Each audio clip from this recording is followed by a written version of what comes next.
अध्याय 24। मैं स्वामी परंपरा के अंतर्गत सन्यासी बना।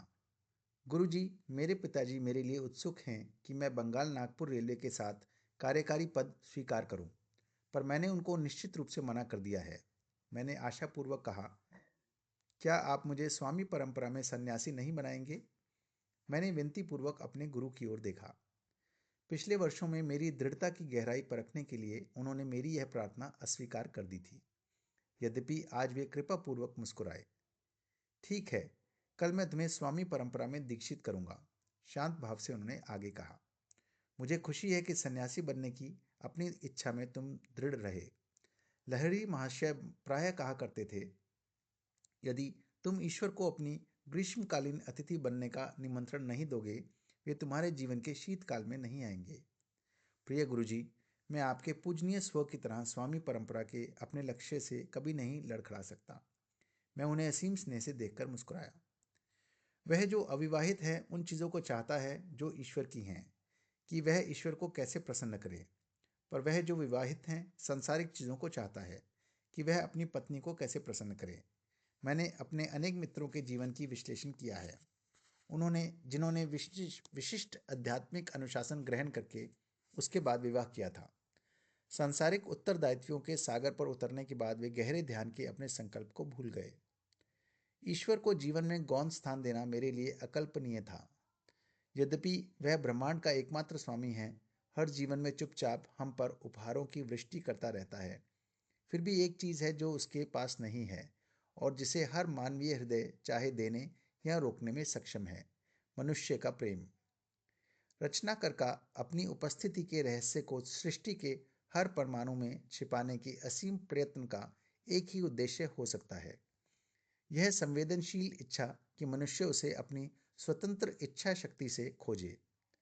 नम्रता के कितने मखमली दस्ताने से क्या उसने सर्वव्यापकता के लौह हस्त को ढका नहीं हुआ। अगला दिन मेरे जीवन का सर्वाधिक विस्मरणीय दिन था। मुझे याद है, जुलाई 1914 में वह उजला गुरुवार कॉलेज से मेरे स्नातक होने के कुछ सप्ताह बाद था। सरमपोर आश्रम के अंदर वाले छज्जे पर गुरुजी ने रेशम के एक सफ़ेद वस्त्र को स्वामी परंपरा के पारंपरिक भगवे से रंगा था। वस्त्र के सूख जाने के बाद मेरे गुरुजी ने मुझे वह सन्यासी वस्त्र के रूप में पहना दिया। एक दिन तुम पश्चिम जाओगे, वहाँ रेशमी वस्त्र को अधिक पसंद किया जाता है, उन्होंने कहा। प्रतीकात्मक रूप में मैंने तुम्हारे लिए पारंपरिक सूती वस्त्र के स्थान पर यह रेशमी वस्त्र चुना है। भारत में जहाँ सन्यासी निर्धनता के आदेश को चुनता है, रेशमी वस्त्र पहनने वाला सन्यासी असाधारण दृश्य है।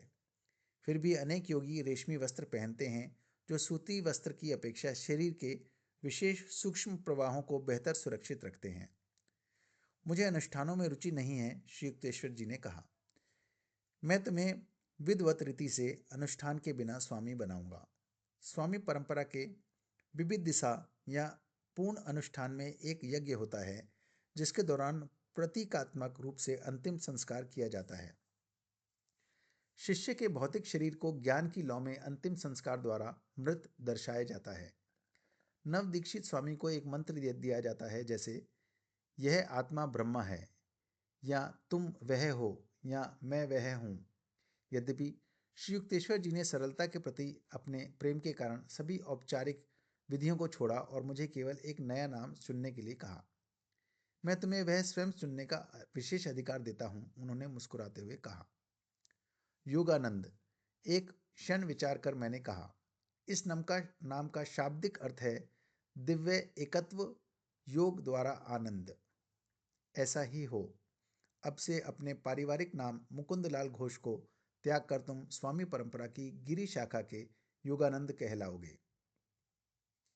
जब मैं श्री युक्तेश्वर जी को प्रणाम करने के लिए झुका और उनको मेरा नाम पहली बार उच्चारित करते सुना, मेरा हृदय कृतज्ञता से भर गया।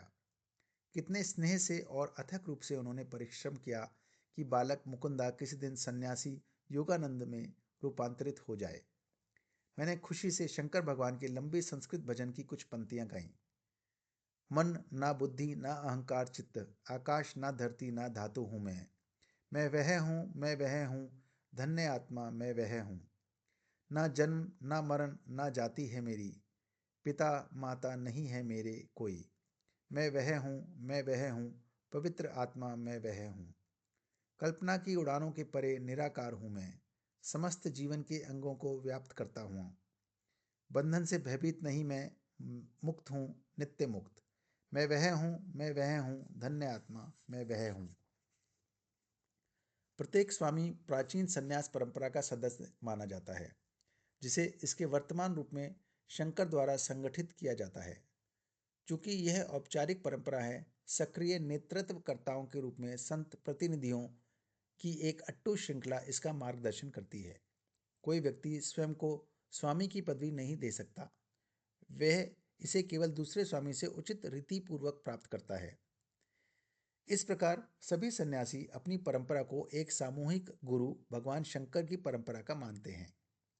निर्धनता, संयम और आध्यात्मिक गुरु के आज्ञा पालन की प्रतिज्ञा द्वारा अनेक कैथोलिक क्रिश्चियन सन्यासी परंपराएं स्वामी परंपरा के समान हैं। अपने नए नाम के साथ, जिसके अंत में प्रायः आनंद होता है, स्वामी एक और उपाधि ग्रहण करता है, जिसके द्वारा उसका स्वामी परंपरा की 10 शाखाओं में से एक के साथ औपचारिक संबंध पता चलता है। इस 10 नामी में गिरी शामिल है, जिसके श्री युक्तेश्वर जी और अतः मैं भी सदस्य हूँ। अन्य शाखाएं हैं सागर, भारती, भूमि, अरण्य, वन, पुरी, प्रदेश, तीर्थ और सरस्वती, प्रकृति का ज्ञान। इस प्रकार स्वामी द्वारा प्राप्त नए नाम का महत्व दुगना है और यह परम आनंद की प्राप्ति का द्योतक होता है।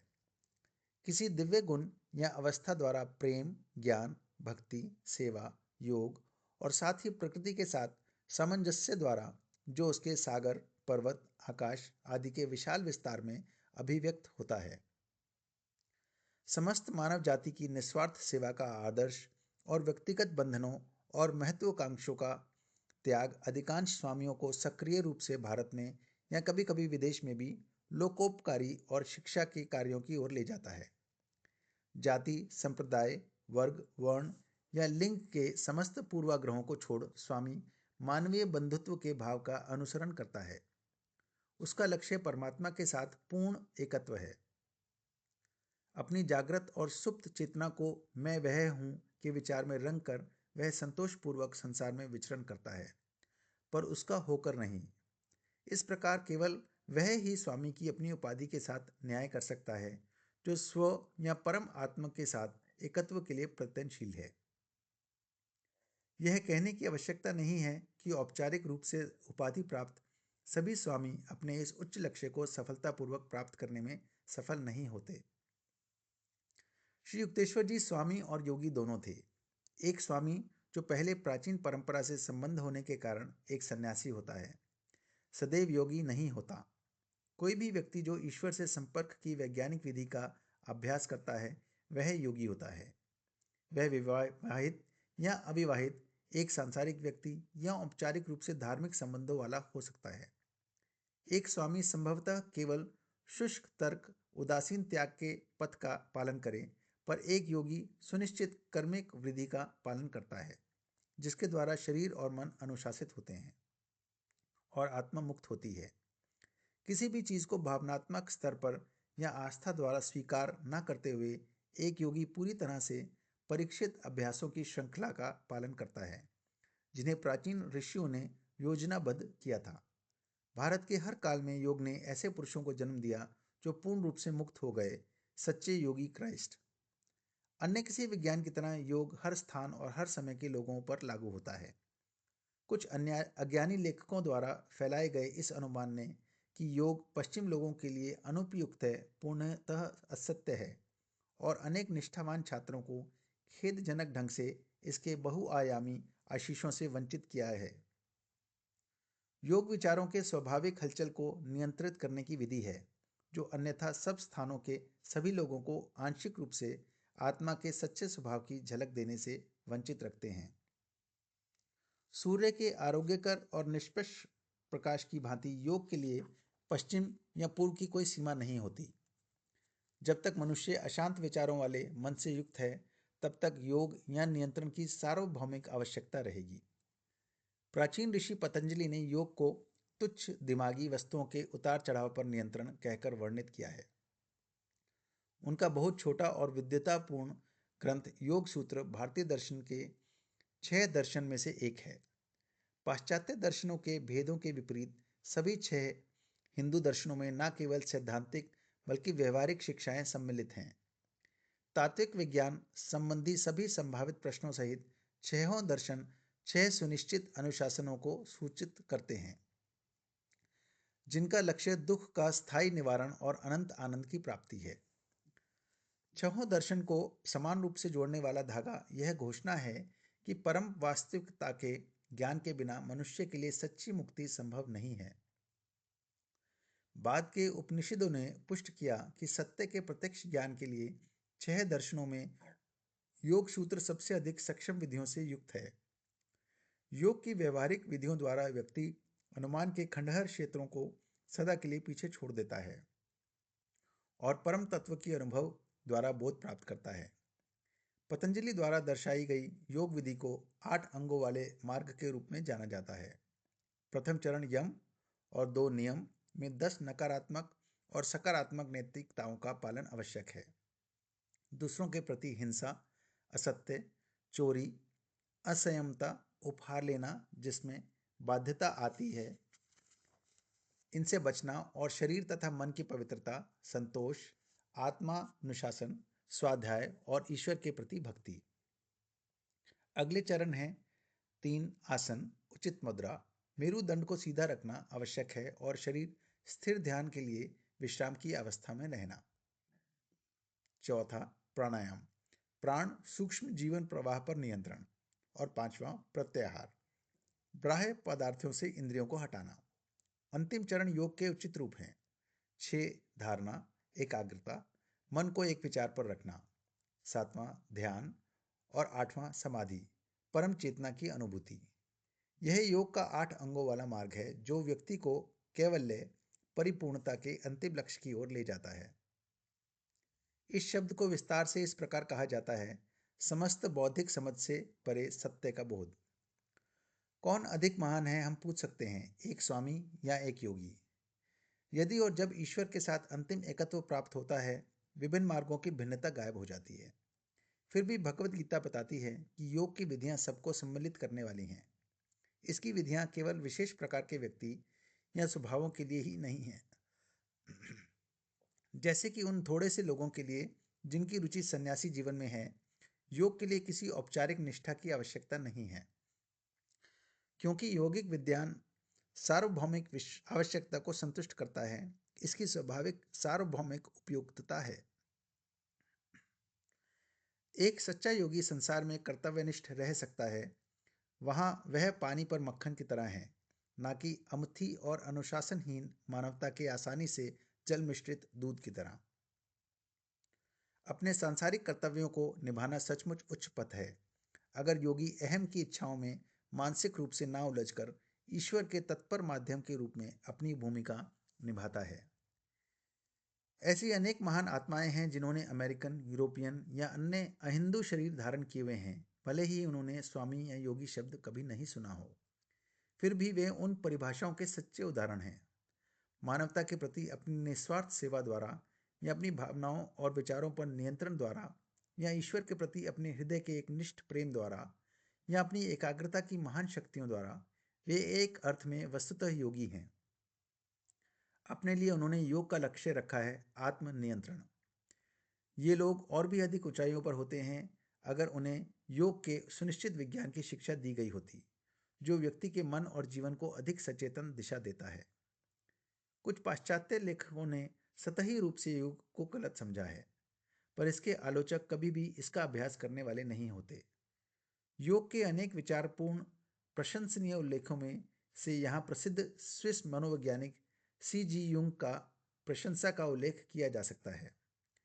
जब कोई धार्मिक प्रणाली स्वयं को वैज्ञानिक कहती है, तब पश्चिम में उसके श्रोताओं का होना निश्चित है। योग इस आशा की पूर्ति करता है, डॉक्टर युंग लिखते हैं। नए होने का आकर्षण और आधा समझ आने की जिज्ञासा के अलावा भी योग के अनेक अनुयायी होने का एक अच्छा कारण है। यह नियंत्रित अनुभवों की संभावना प्रस्तुत करता है और इस प्रकार तथ्यों द्वारा वैज्ञानिक आवश्यकता की पूर्ति करता है, और इसके अलावा इसकी व्यापकता और गहराई, इसकी प्राचीनता, इसके सिद्धांत और विधि, जो जीवन की हर अवस्था को सम्मिलित करते हैं, अकल्पित संभावनाओं का वचन देते हैं। हर धार्मिक या दार्शनिक अभ्यास का अर्थ है मनोवैज्ञानिक अनुशासन, अर्थात मन को स्वच्छ रखने की प्रणाली। योग की अनेक विशेष रूप से शारीरिक प्रणालियों का अर्थ शारीरिक शुद्धि है, जो सामान्यतः किए जाने वाले व्यायाम शालाओं के व्यायामों और श्वास के व्यायामों से बेहतर है, क्योंकि ये न केवल यांत्रिक और वैज्ञानिक हैं बल्कि दार्शनिक भी हैं। यह शरीर के अंगों के प्रशिक्षण द्वारा उन्हें आत्मा की संपूर्णता के साथ जोड़ता है, जैसे कि प्राणायाम अभ्यासों में, जहाँ प्राण श्वास भी है और ब्रह्मांड की क्रियाशील शक्ति भी। जब व्यक्ति जो काम कर रहा है, यदि वह ब्रह्मांडीय घटना भी है, तब शरीर में अनुभूत परिणाम तांत्रिक वितरण द्वारा आत्मा की भावना ब्रह्मांडीय विचार के साथ जुड़े जाते हैं और इससे इस जीवंत एके का विकास होता है। वह कोई भी प्रणाली विकसित नहीं कर सकती, चाहे वह कितनी भी वैज्ञानिक क्यों ना हो। जिन सिद्धांतों पर योग आधारित है, उनके बिना योग का अभ्यास अकल्पनीय है और यह निष्फल भी होगा। यह शारीरिक और आध्यात्मिक को एक दूसरे के साथ असाधारण तरीके से जोड़ता है। पूर्व में जहां इन विचारों और अभ्यासों का विकास हुआ और जहां हजारों सालों से चली आ रही थी, पट्टू परंपरा ने एक अनिवार्य आध्यात्मिक आधार को रचा है।